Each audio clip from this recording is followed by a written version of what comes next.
Более 13 километров дорог Якутска запланировано отремонтировать в текущем году. Реконструкцию начали с улицы Тургенева. Сейчас идут подготовительные работы. Скоро движение здесь будет перекрыто и начнется демонтаж дорожного полотна. 7 метров шириной, 2 остановочных кармана будет, и с обеих сторон тротуары будут.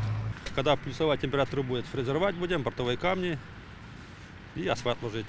И озеленение тротуара все должно закончить до 1 июля. На этой неделе начнут строить также и улицу Пушкина. Реконструкция сейчас идет в рамках подготовки к Детям Азии.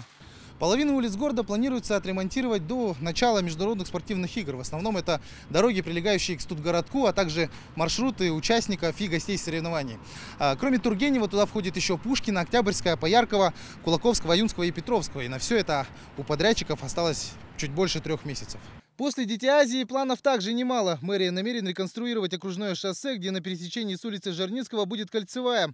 Также отремонтируют Кузьмина, Стадухина, Халтурина, Каландаршвили, Билибина и Гемеинскую круговую. По словам сотрудников управления дорог Якутска, наиболее сложным объектом станет автодорожное шоссе. Самый большой у нас объект это именно является улица Автодорожная. От улицы Дежнева до Покровского тракта. Протяженность составляет более 3 километров. Будет расширение улицы Автодорожной до 4 полос. В будущем году в планах еще 8 участков дорог, после чего в 2018 году реконструкция всех улиц начнется заново. Вариант Бояркин, Максим Бурцев, Вести, Якутск.